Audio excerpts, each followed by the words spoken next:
그리스도의 예수의 사람들은 서로 사랑하면서 화목한 사람입니다. 설날 화목하게 지내셨습니까? 네, 할렐루야. 네, 오늘 여러 사람과 인사합시다. 화목합시다. 이사야서는 이사야 선지자가 성령의 감동을 받아서 전 하나님의 말씀인데요, 전체 66장으로 되어져 있어요.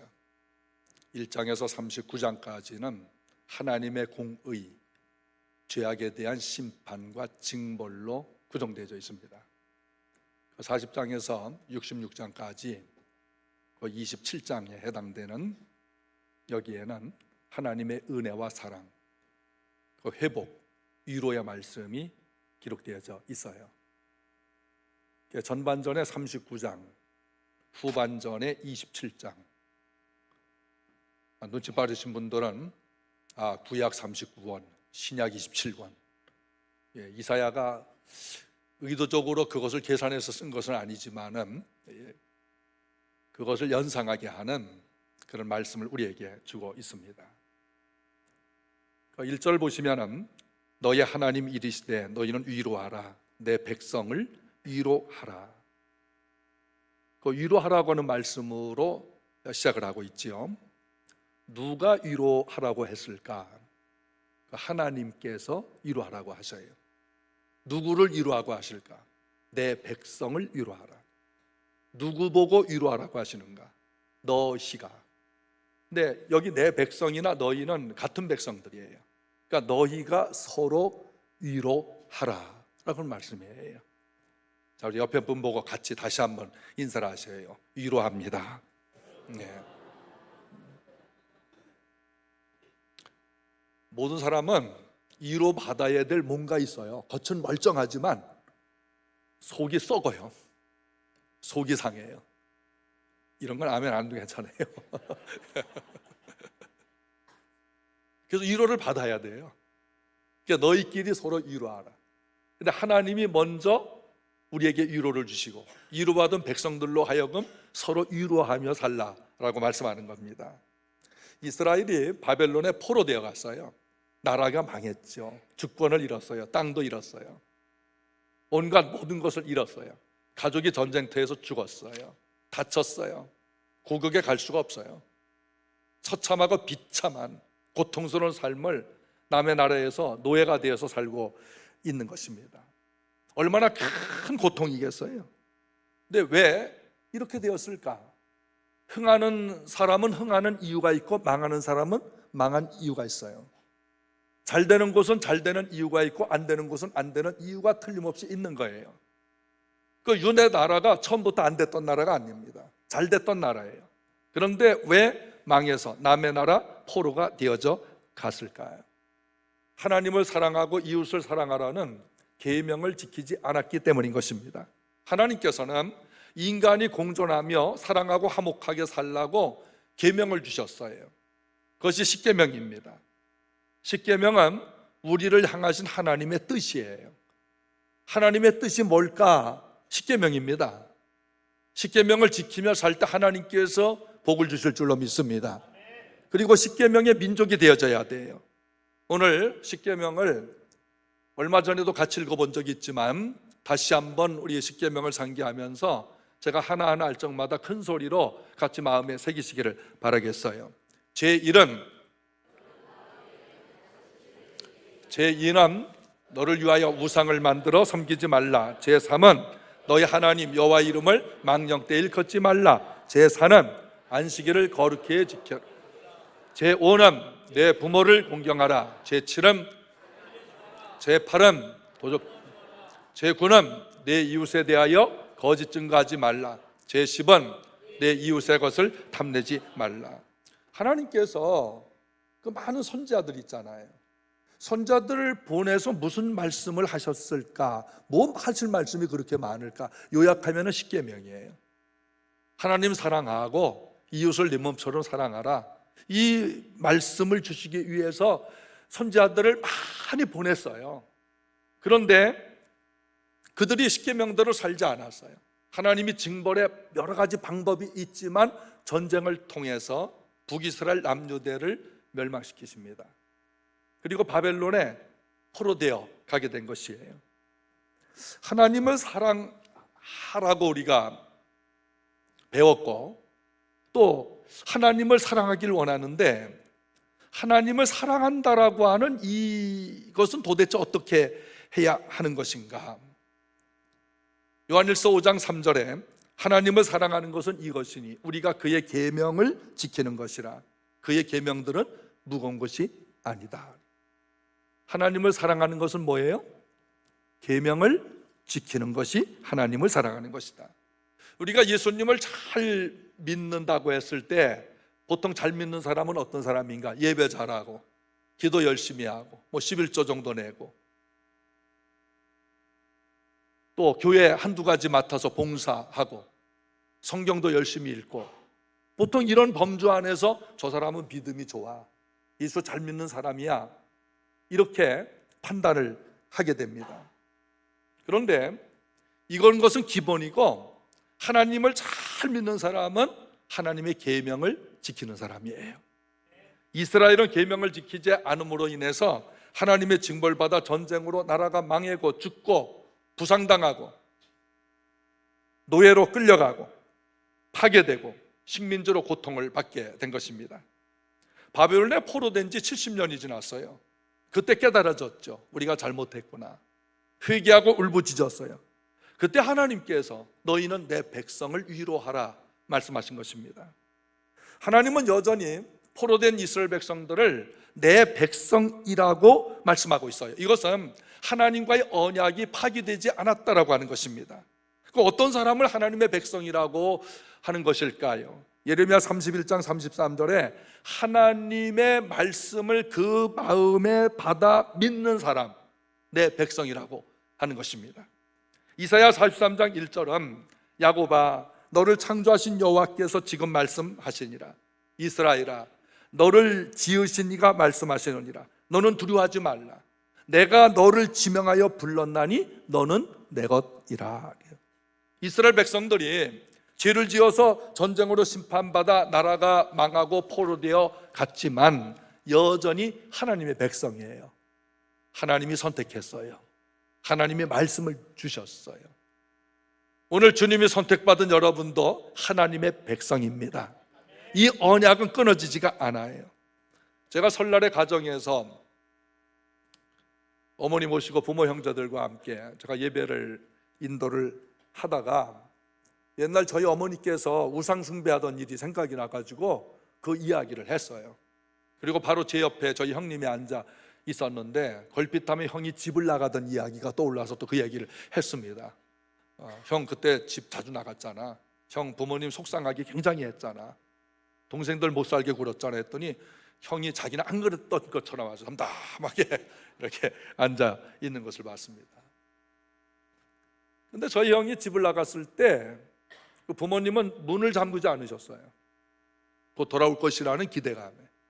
그리고 밥그릇에 밥을 항상 따뜻하게 떠놓고 아랫목에 묻어놓고 기다리셨어요. 언제라도 들어오면 따뜻한 밥을 먹을 수 있도록 하신 것입니다.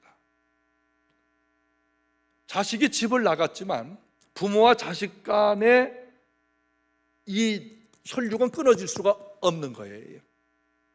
여전히 자식은 부모님의 자식이에요. 그게 부모님의 마음이에요.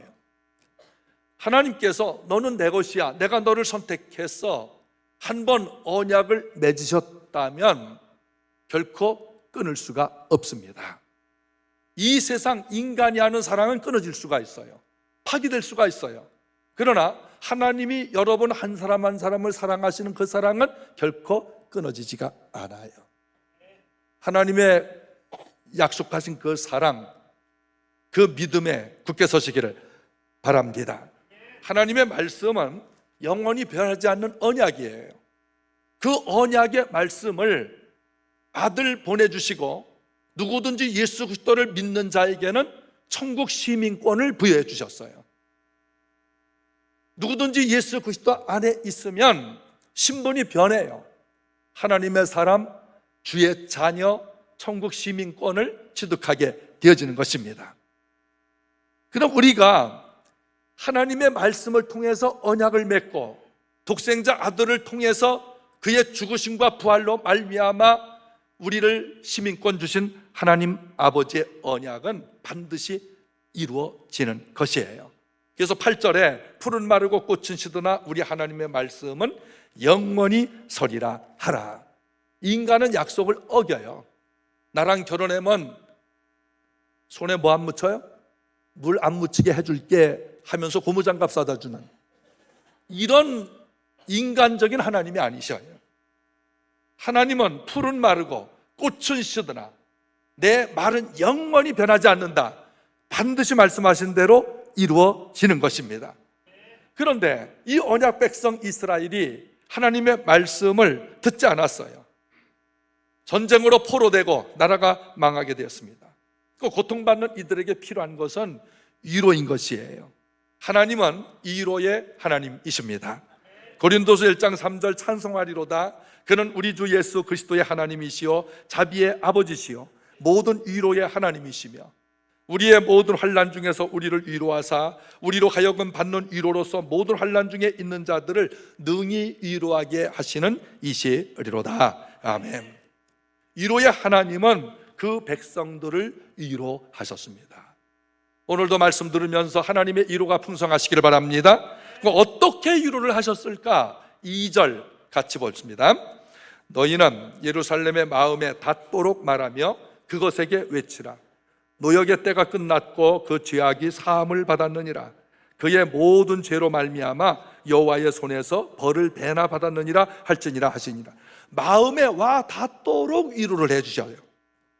너희는 예루살렘의 마음, 여기 예루살렘은 유대 백성들이에요. 이스라엘 백성들입니다. 이스라엘 백성들의 마음에 닿도록 말을 해라. 우리가 말씀을 들을 때 오늘 그 말씀이 내 마음에 닿았어, 오늘 그분이 한 말씀이 내 마음에 닿았어 라고 표현을 해줘. 은혜가 되고 감동이 되고 깨달아지고 공감이 되어졌다. 그러므로 내가 그 말씀으로 인해서 위로를 받았다, 상처가 씻어졌다 라는 의미에서 마음에 닿다라는 말을 하고 있습니다. 그러나 마음에 닿다라고 하는 이 뜻은 대단히 다정하게 사랑스럽게 격려해주며 북돋아주며 라고 하는 뜻인 것이에요. 원래 이 말은 총각이 처녀에게 결혼해달라고 프로포즈할 때 쓰는 단어입니다. 그게 위로라는 말이에요. 창세기 34장 3절 보면 이 마음에 닿도록이라고 하는 이 말의 표현을 마음의 열정과 진심을 담아서 내가 흠모하는 여인에게 결혼해달라고 프로포즈할 때 쓰는 그 단어, 그게 히브리어 표현이에요. 그 진정성이 있을 때 이 처녀가 이 형제가 나를 진심으로 사랑하는구나, 내가 이 형제의 프로포즈를 받고 마음이 굉장히 믿음이 간다, 위로가 된다, 신뢰가 간다, 진정성이 있다, 이렇게 할 때에 나도 결혼할게요, 이렇게 말을 할 수 있는 것이 아니겠어요. 또 이 위로라고 하는 말은 룻기 2장에 그 예루살렘 경제가 대단히 어려워졌습니다. 사업을 해도 안 되고 취직하고 싶어도 안 되고 농사도 흉년이 되고 이러할 때 나오미 부부가 재산을 정리해서 모압으로 이민 가기를 결정을 했어요. 아들 둘 데리고 재산 정리해서 모압 지방으로 이민을 갑니다. 가서 10년 동안 사는 동안에 남편이 죽었어요. 두 아들이 죽었어요. 시어머니와 며느리 둘만 남았어요. 3명의 여자가 살게 됩니다. 그것도 시어머니와 두 며느리 관계예요.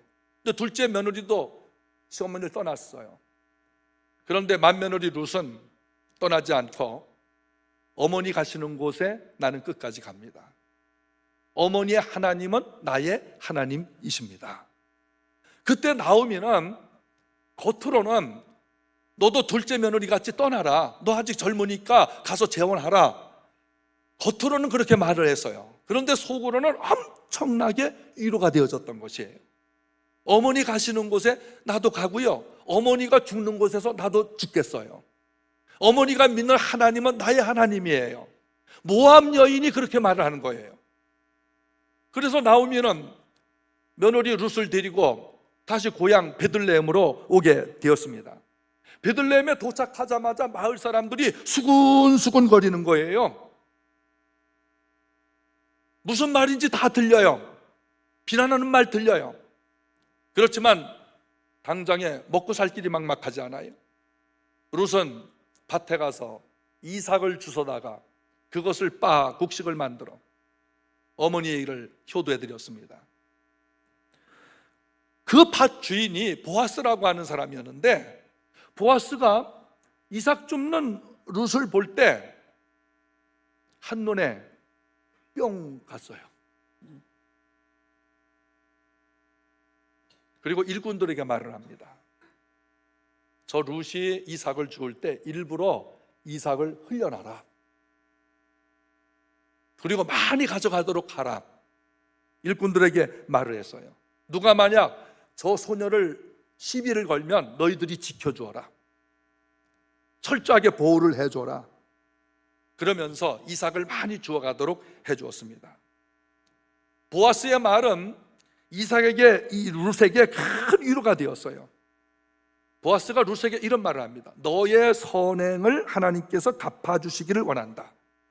하나님의 날개 그늘 아래 너를 보호해 주시고 하나님께서 너를 상 주시기를 원한다 하면서 많은 곡식을 주었습니다. 룻이 큰 위로를 받았죠. 두 사람은 결혼을 합니다. 마태복음 1장 5절에 예수님의 족보에 보아스의 아내 룻이 기록되어져 있습니다. 그럼 보아스가 룻에게 말한 것을 보면서 위로를 어떻게 해야 하는지를 알게 하는 것입니다. 사람들은 나오미를 보고 쟤 나오미 아니야? 우리 경제 어려울 때에 이민 갔던 나오미 아니야? 그런데 혼자 왔잖아. 남편 죽었잖아. 두 아들 죽었잖아. 하나님께 벌 받은 거야. 원래 이 나오미라는 이름은 희락과 기쁨과 즐거움이란 뜻이야. 그런데 저 나오미 얼굴 좀 봐. 10년 사이에 박상 늙었어 하면서 손가락질하고 비난을 했습니다. 그럼 사람들의 말은 옳은 거예요. 자기 조국이 어려웠어도 그 어려움에 같이 견디고 인내하고 그랬어야 되는데 어렵다고 해서 피한 거예요. 사람들의 말은 옳았습니다. 경제적으로 어려울 때 자기만 잘 살겠다고 우상 섬기는 모압 지역에 가서 있었으나 남편 죽고 두 아들 죽고 며느리 하나 달랑 데리고 왔을 때 사람들은 비난을 했어요. 그러나 그 비난하는 말은 옳은 말이었어요. 위로라고 하는 것은 옳은 소리만 해서는 안 된다라고 하는 것을 가르쳐 줘요. 저도 목사니까 목사는 가르쳐 주는 사람이잖아요. 그래서 종종 사람들을 만나면 바른 소리를 잘해요. 그게 목사예요. 그러면 제 아내가 옆구리 찔러요. 여보 하면서 말을 멈추게 해요. 그리고 집에 들어오면 얘기를 해요. 당신 그렇게 그분에게 말하면 그 사람이 상처받잖아. 가르쳐줘요. 왜? 목사는 가르치는 사람이니까. 아마 가르치는 직분 가진 사람은 가르치려고 할 거예요. 가르치는 것은 옳은 얘기를 해요. 바른 소리예요. 그러나 바른 소리 듣는다고 해서 사람들이 위로받는 것은 결코 아니라고 하는 것입니다. 여러분, 슬픔 당한 사람이 있어요. 슬픔 당한 사람에게 당신이 이걸 잘못해서 그렇지 말은 바르잖아요. 그러나 과연 위로가 될 수가 있겠습니까? 최근에 어느 며느리가 사표를 냈어요. 며느리 사표 해가지고 시어머니에게 이 실제적인 사건이에요. 요즘 그게 굉장히 이 사회 속에 희소되고 있습니다. 24년 동안 종갓집에 맏며느리로 들어가서 섬겼는데 이번 설 전에 사표를 내야 되겠다. 그래서 사표 써가지고 시부모한테 가서 사표를 냈어요. 이제 며느리 사표 냅니다. 부부가 이혼한 게 아니에요. 자식 버리고 떠난 게 아니에요. 그동안 너무 무거운 거예요. 남편이 결혼하기 전에 주방 일도 도와줄게 말을 했대요. 근데 한 번도 도와준 적이 없대요. 제사도 많고. 그래서 이 며느리가 작은 방을 하나 얻고 분가를 했어요. 혼자서. 그 일주일 만에 한 번씩 남편 만나요. 자식들 만나요. 그런데 며느리 사표 내기 전에 친정 부모님한테 가서 먼저 말씀드렸대요.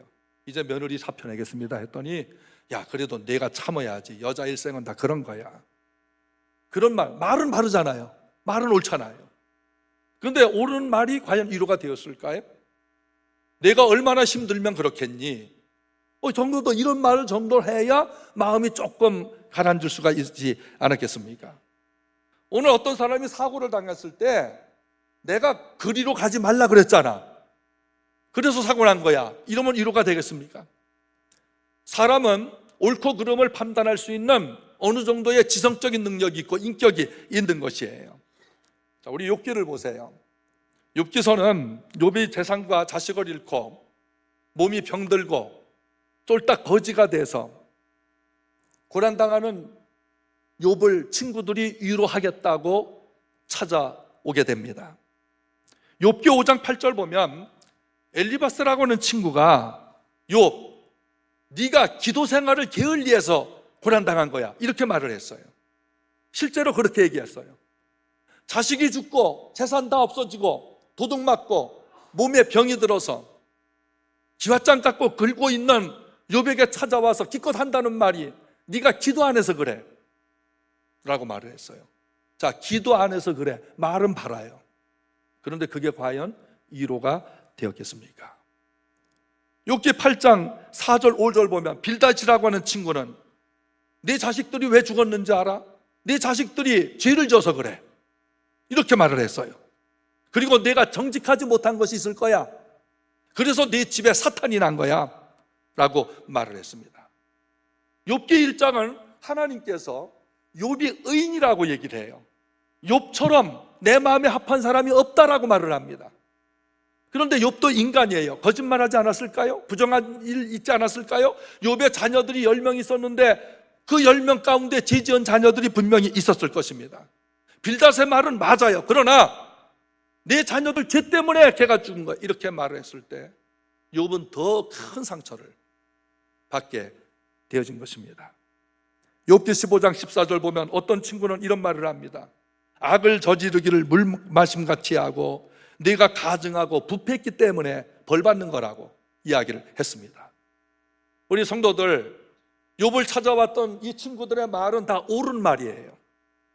물론 욥이 기도도 덜 할 수도 있고 자녀들이 죄를 질 수도 있고 욥도 살다 보니까 부정한 것도 있고 거짓말한 적도 있고 부패한 적도 있을 거예요. 그러나 바른 말을 했다고 해서 과연 욥에게 무슨 위로가 되었겠습니까? 그 바른 말은 욥의 심장을 찔렀어요. 자식이 죽은 그 욥의 마음에 대못을 받는 것이었어요. 친구들의 말을 들으면 들을수록 욥의 상처는 더 깊어만 갔습니다. 위로라고 하는 것은 찾아가서 하나님께 순종했느냐 안 했느냐, 계명을 지켰느냐 안 했느냐, 내 말대로 했느냐 안 했느냐, 기도했느냐 안 했느냐, 이걸 판단하러 가는 것이 결코 아닌 것이에요.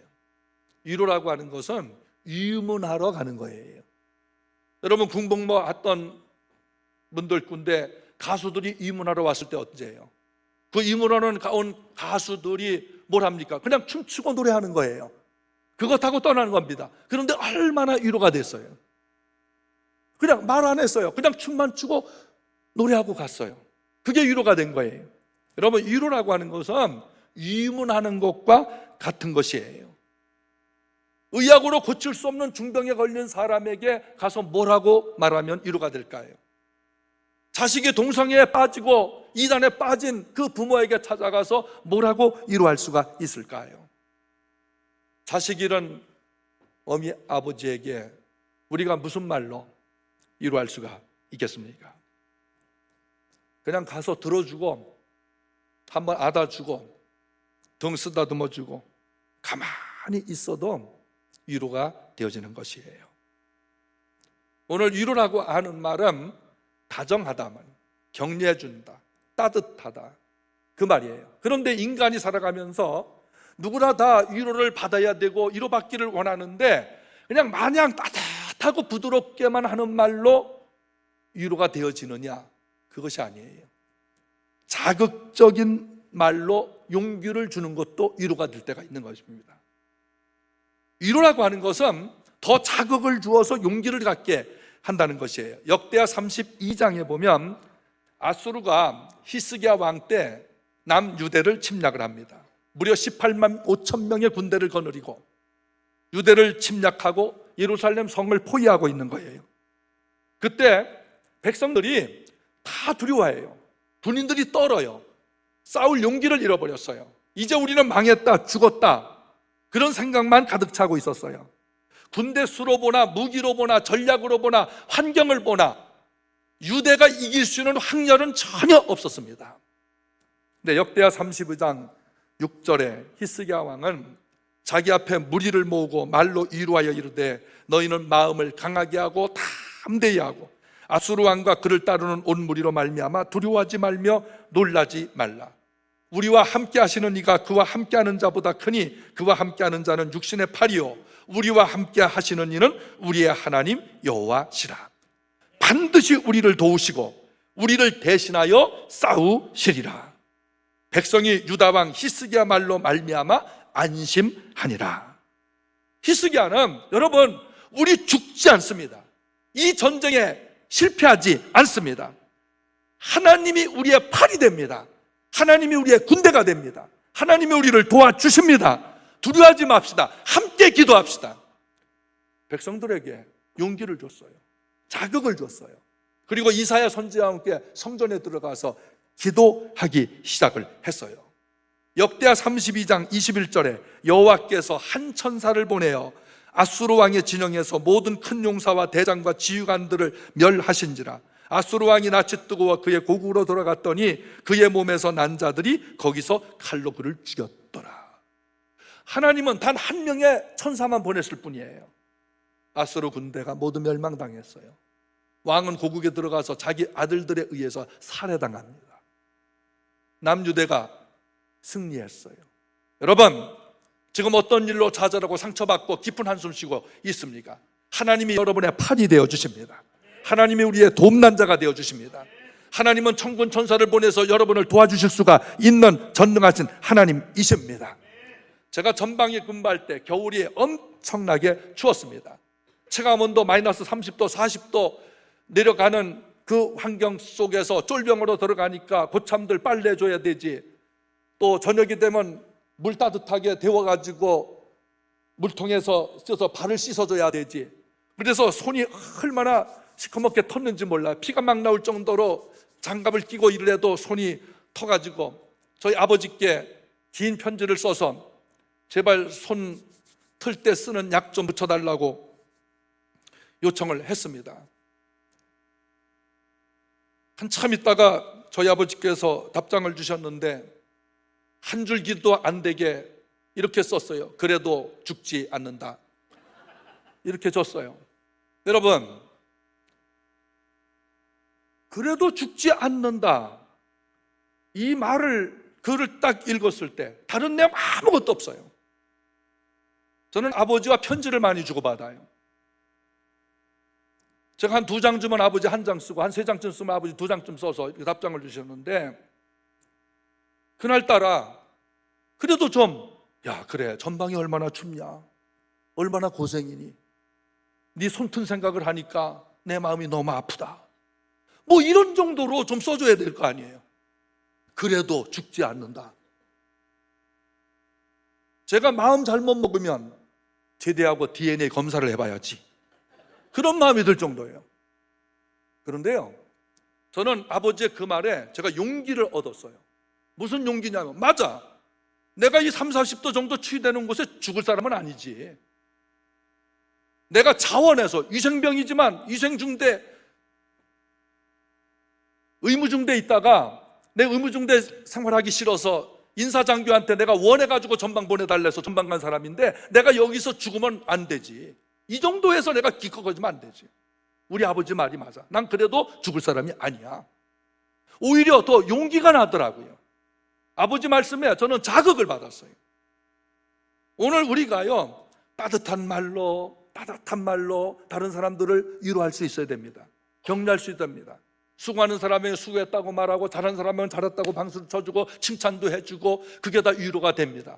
그런데 우리가 평생 동안 누구에게 수고했어요, 참 잘했어요, 어쩌게 했어요, 힘내세요, 이런 말만 들으면 안 되잖아요.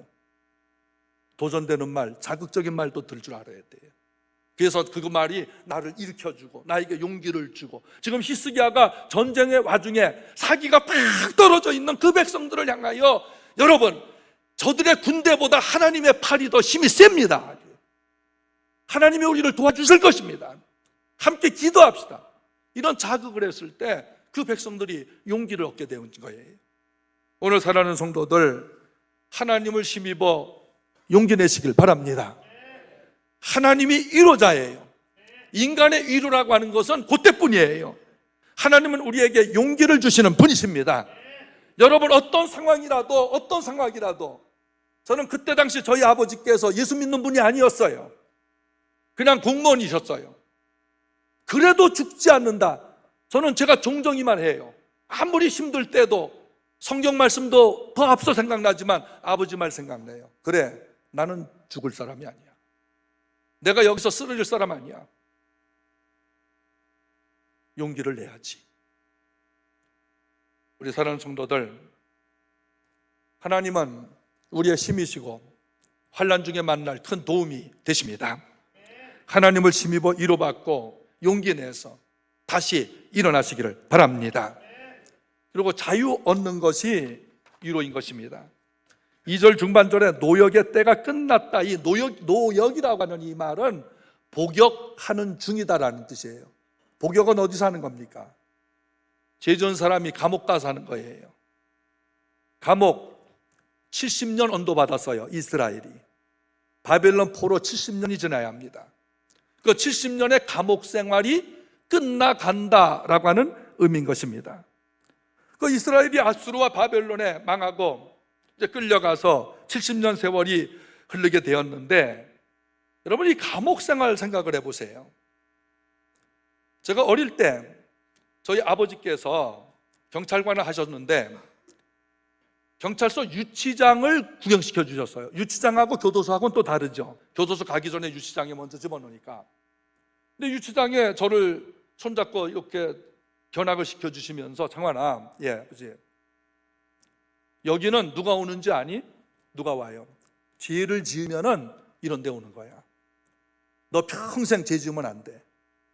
죄 짓고 감옥 가는 일이 없어야 돼. 착하게 살아야 돼.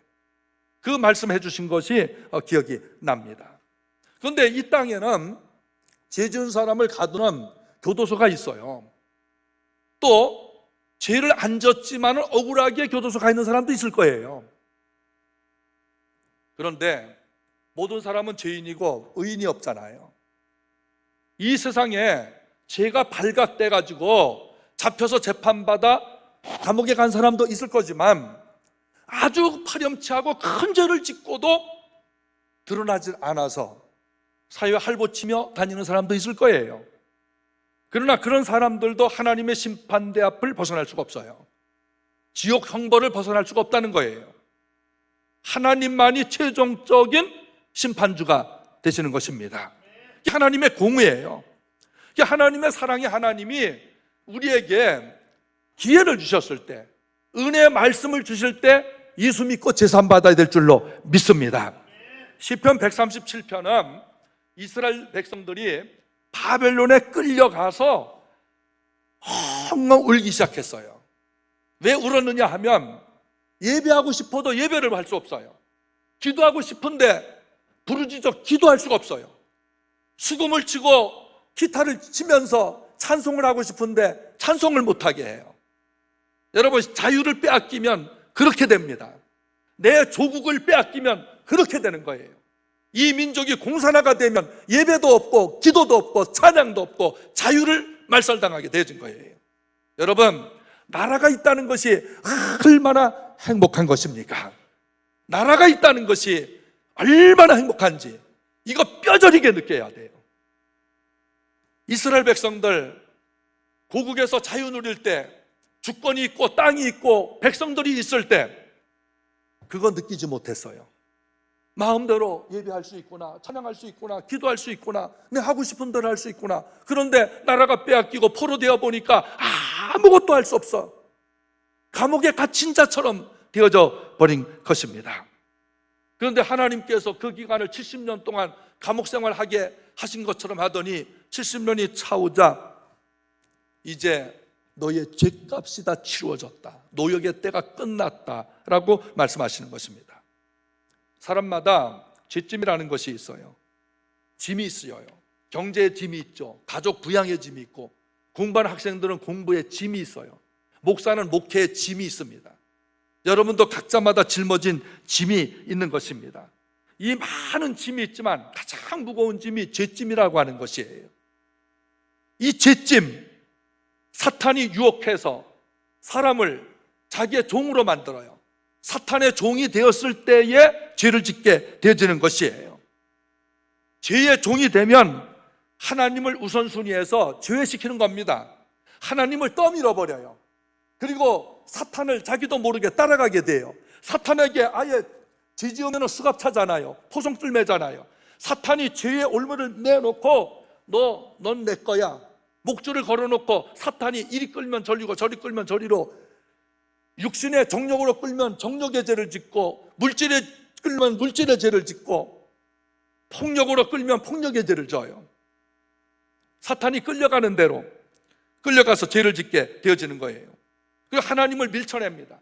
마태복음 4장에 마귀가 예수님을 시험할 때, 내가 만약 하나님의 아들이라면 이 돌 가지고 떡을 만들어 먹어라. 높은 데서 뛰어내려 내가 명예와 인기를 차지해라. 너 나에게 한 번 절하면 내가 세상의 모든 부귀영화를 너에게 줄게. 여러분, 이것은 마귀의 새빨간 거짓말입니다. 돌도 떡도 하나님의 것이에요. 높은 성도 하나님의 것이고 부귀영화도 하나님의 것이에요. 그런데 마귀가 마치 자기 것인 양 죄의 종을 만들어서 그런 것부터 먼저 취하게 합니다. 그런데 예수님께서 떡이 문제가 아니야. 하나님의 말씀으로 먼저 살아라. 뛰어내리는 게 문제가 아니야. 하나님을 시험하지 말고, 내가 너한테 절할 것 같으냐? 너 물러가고 하나님만 경배하라. 여러분, 우리가 예수 믿으면 하나님의 종이 된 것입니다. 예수의 종이 된 것이에요. 예수님의 포로가 되어진 것이에요. 예수님의 포로는 속박받으며 사는 것이 아니고 예수님 안에서 자유를 얻게 되는 것입니다. 죄에서야 자유, 죽음에서야 자유를 얻게 되어진 것이에요. 이 자유를 가지고 마음껏 하나님을 찬양하세요. 이 자유를 가지고 마음껏 주님을 사랑하시고 이웃을 사랑하는 삶을 사시기를 축원합니다. 이렇게 주님의 종으로 살아야 될 하나님의 백성들이 죄의 종이 돼서 죄의 마귀에게 목줄이 맥히고 포성줄을 막혀서 물질의 죄를 짓고 거짓말을 하고 부정하고 부패하고 싸우고 폭력하고 살인하고 도적질하고 불효하고 이렇게 사니까 하나님이 우선순위에서 점점 밀려나게 되는 거예요. 예수님의 종이라고 하는 말은 뭐냐면 항상 예수님 먼저예요. 언제든지 예수님 먼저. 그것을 예수님 중심이라고 이야기하는 것입니다. 하나님께 우선순위를 두지 않는 사람은 이미 사탄의 포로가 돼서 사탄의 유혹받아 세상에 있는 것을 먼저 얻기 위해서 사탄에게 이미 무릎을 꿇었어요. 사탄에게 절을 하는 사람입니다. 그러면 죄짐만 무거워져요. 죄짐만 무거워집니다. 이 죄짐을 없애주기 위해서 하나님께서 독생자 예수님을 보내주신 것입니다. 죄짐을 없애려면 예수 앞에 나와야 합니다. 출애굽기 12장에 이스라엘이 애굽에서 탈출할 때 어린 양 한 마리씩 잡았습니다. 잡아서 그 피를 문에 발랐습니다. 문에 피가 있는 모든 자마다 장자가 죽지 않았어요. 생명을 얻게 되었어요. 가나안 땅으로 돌아가게 되었던 것입니다. 하나님께서 6월절 어린 양을 보내주셨어요. 그분이 하나님의 아들 예수 그리스도이십니다. 죄짐을 진 자는 예수께 나와야 됩니다. 예수께서 이 땅에 오신 것은 우리의 죄짐을 대신 짊어져 주기 위해서, 속죄함을 주시기 위해서 이 땅에 오신 것입니다. 예수 십자가에 흘린 피는 우리의 죄를 씻어주십니다. 예수의 피로만 속죄함을 받을 수가 있는 것이에요. 인간의 자유의지를 생각해 보세요. 하나님께서 우리에게 자유의지를 주셨는데 이 의지 가지고 유혹을 이길 수가 있나요? 자기 의지 가지고 담배 하나도 못 끊어요. 술 하나도 못 끊어요. 자기 의지 가지고 정욕의 문제를 해결할 수가 없어요. 물질과 권력과 명예와 이 모든 인간의 정욕, 우리 자유의지는 너무나 약합니다. 예수 안에 있을 때 정욕을 이길 수가 있어요. 예수 안에 있을 때 사탄의 결박을 풀 수가 있는 것이에요. 예수 안에 있을 때 마귀를 이기고 악을 이기고 죄의 고통에서 자유를 누릴 수가 있는 것입니다. 이스라엘은 바벨론에 70년 감옥 생활, 포로 생활에서 자유를 얻습니다. 바벨론의 권세, 바벨론의 영광, 바벨론이 영원할 것 같았습니다. 누구도 바벨론이 망할 것이라고 생각한 적이 없어요. 당시 세계 최대입니다. 바벨론 문화, 바벨론 언어, 바벨론 건축술, 바벨론 기하학, 바벨론 천체학은 당대 최고의 현대 과학으로도 풀 수 없는 수수께끼가 이 바벨론 문화 속에서 형성되어진 것이에요. 이런 나라가 망하리라고는 아무도 생각할 수가 없었어요. 그런데요, 하나님의 방법에 의해서 해결되어진 것입니다. 인간의 생각과 하나님의 생각은 달라요. 하나님의 방법과 인간의 방법은 다른 것이에요. 하나님은 처음과 나중을 주장하신 분이십니다. 창세기 1장 4절에 나는 빛과 어둠을 창조하였고 지구의 최초로 이 첫날이라고 하는 시간을 만드신 분이 하나님이십니다. 이사야 45장 7절에 나는 빛도 짓고 어둠도 창조하며 나는 평안은 짓고 환난도 창조하나니 나는 여호와라 이 모든 일을 행하는 자니라. 창세기 1장 1절 태초에 하나님께서 천지를 창조하셔서 시간과 공간을 시작하신 하나님께서 요한계시록 22장 20절에 내가 속히 오리라 시작을 하신 하나님께서 다시 이 땅에 오셔서 마지막을 말씀하고 있어요. 재종된 유대를 바벨론에 포로되도록 섭리하신 분이 하나님이시고 그들을 다시 바벨론에서 해방되도록 하시는 분도 하나님이십니다. 페르시아의 고레스 왕이 칙령을 발표했어요. 유대의 자유에 관한 칙령을 발표합니다. 도대체 남의 나라 왕이 어떻게 이스라엘의 자유를 선포할 수가 있을까? 역대하 36장 22절에 바사 페르시아의 고레스 왕 원년에 여호와께서 예레미야의 입으로 하신 말씀을 이루시려고 여호와께서 바사의 고레스 왕의 마음을 감동시키시매 그가 온 나라에 공포도 하고 조소도 내려 이르되 바사 왕 고레스가 이같이 말하노니 하늘의 신 여호와께서 세상 만국을 내게 주셨고 나에게 명령하여 유다 예루살렘 성전을 건축하라 하셨나니 너희 중에 그의 백성된 자는 다 올라갈지어다. 너희 하나님 여호와께서 함께 하시기를 원하노라 하였더라. 아멘. 유대 구원은 메데 파사 의해서 바벨론이 멸망을 합니다. 그 메데 파사 고레스 왕을 통해서 이스라엘의 자유를 선포합니다. 심장이 멎을 것 같은 큰 충격스럽고 놀라운 자유가 그들에게 선포되어진 것입니다. 우리나라가 강원도 평창에서 동계올림픽을 통해 전 세계의 화해의 주목을 받고 있습니다. 그런데 우리나라는 굴레가 있어요. 정치적인 굴레, 경제 굴레, 교육의 굴레, 가정 파괴의 굴레, 동성애의 굴레, 부도덕한 굴레, 우상 숭배 굴레, 도덕 실종된 굴레, 진보와 보수 진영의 갈등의 굴레, 남북한 이념의 굴레들이 우리나라에 빼곡하게 서 있는 것을 봅니다. 이 굴레는 백성들을 억압하는 거예요. 우리가 슬프죠. 분단된 조국 그 자체만 해도 얼마나 슬픕니까? 이 위로를 어디서 받을 수 있을까? 스포츠에서 단일팀 만들었다고 해서 통일이 금방 되는 것은 아니에요. 공산당을 언제 무슨 흉계를 꾸밀지 몰라요. 그런데요, 꿈에도 생각지 못했던 바벨론이 망했다. 이스라엘이 자유를 얻게 되었다. 우리가 하나님을 향해서 나라와 민족을 위해서 할 일 있어요. 여러분, 믿음을 가지고 하나님을 끝까지 사랑하시면서 하나님께서 일하실 것을, 하나님께서 한라에서 백두에서 일하실 것을 기대하시길 바랍니다. 바벨론이 급작스럽게 망했어요. 하나님은 이 민족의 통일도 인간이 거부할 수 없을 정도로 휘몰아치시면서 만드시게 될 겁니다.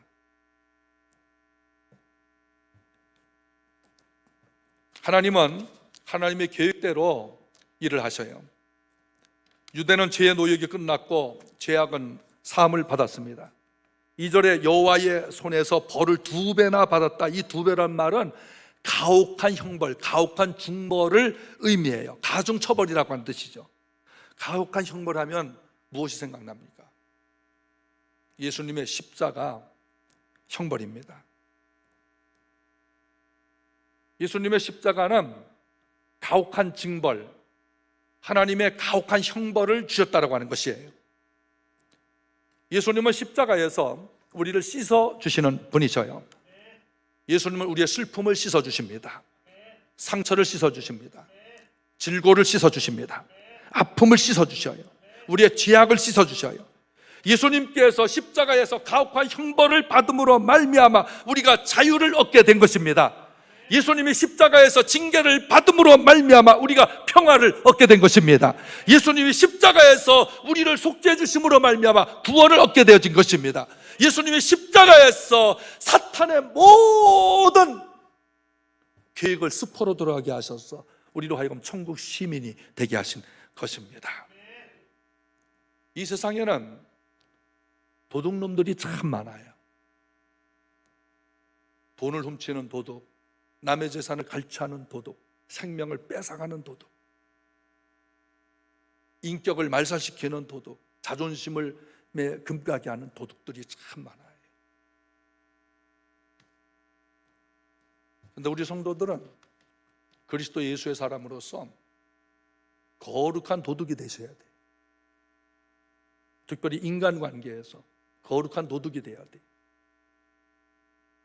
남의 슬픔을 내가 가져오는 겁니다. 다름의 상처를 내가 가져오는 거예요. 중압감에 시달린 사람들의 짐을 대신 져주는 것입니다. 그게 위로예요. 위로는 다정하고 따뜻하고 격려하고 이문하는 것이라고 했어요. 그리고 자극적인 말을 통해서 새롭게 용기를 주어 도전하고 일어서게 하는 것이라고 했습니다. 예수님은 이 일을 다 하셨어요. 인간의 죄와 고통과 사망에 대한 위로와 평안은 십자가에서 완벽하게 이루어졌습니다. 그리고 이 시대 우리가 할 일은 오실 예수님을 맞이할 준비함으로써 위로받기를 바랍니다. 여러분 가지고 있는 성경 이사야 40장 3절 4절 읽겠습니다. 외치는 자의 소리여 이르되 너희는 광야에서 여호와의 길을 예비하라. 사막에서 우리 하나님의 대로를 평탄하게 하라. 골짜기마다 도두어지며 산마다 언덕마다 낮아지고 고르지 아니한 곳이 평탄하게 된 험한 곳이. 십자가 죽인 예수님께서 부활하셨고 하늘로 올라가셨고 다시 오십니다. 여러분 춘향전 아시죠? 춘향이가 누구 기다렸어요? 왜 기다렸어요? 이도록만 오면 해결되는 거예요. 변사또가 아무리 춘향이 괴롭혀도 감옥에 가두어도 이도령이 과거 급제해서 암행어사로 오기만 하면 모든 문제가 해결되어지는 것이에요. 우리 예수님께서 지금 하늘에 가 계셔요. 약속하셨어요. 내가 다시 온다. 내가 다시 온다. 속히 온다. 하나님의 사랑은 모든 죄인들이 구원받기를 원하셔요. 지금도 기다리셔요. 여러분 가운데 몸만 왔다 갔다 하는 분이 없기를 바라요. 예수님을 진심으로 영접하고 믿길 바랍니다. 예수님을 진심으로 영접하고 믿어 예수님의 재림을 기다리는 것입니다. 우리는 내 삶이 고통스럽기 때문에, 내 삶이 너무나 어렵기 때문에 주님이 오시면 좋겠다, 빨리 죽으면 좋겠다, 이런 사람들이 아니에요. 주님이 오시기 직전까지, 주님이 오시는 그 직전까지 우리는 하나님을 기쁘시게 하는 자가 되길 바랍니다. 그게 우리의 생활이에요. 내 삶이 너무 어렵고 너무 힘들고 차라리 여기서 끝장났으면 좋겠어, 이런 비관적인 믿음을 가진 것은 믿음이 아닙니다. 더 하나님 사랑하시고 더 위로받으시고 또 다른 사람을 위로하면서 사는 것이 하나님을 기쁘시게 하는 것이에요. 세상 강대국들은 구원하시는 하나님의 뜻을 정치로 풀고 경제로 풀고 군사력으로 풀고 과학 문화로 풀려고 하지만 절대로 인간의 근본적인 문제를 그런 것들로 풀 수가 없습니다. 풀은 마르고 꽃은 시드나 하나님 말씀은 영원하고 반드시 이루어지기 때문에 성도들은 하나님의 말씀에 귀를 기울이고 눈을 비비고 보시기를 바랍니다. 성도의 삶은 예수님을 맞이할 준비를 하며 깨어있을 때 이루가 되고 예수님이 오시면 하나님의 영광이 나타나 모든 사람이 보게 되어질 것입니다. 그리고 이 예수님을 기다리면서 위로받을 백성들이 어디서 힘을 얻는지 이사야 40장 28절에서 31절 펴시고 다 같이 읽겠습니다. 이사야 40장 28절부터입니다.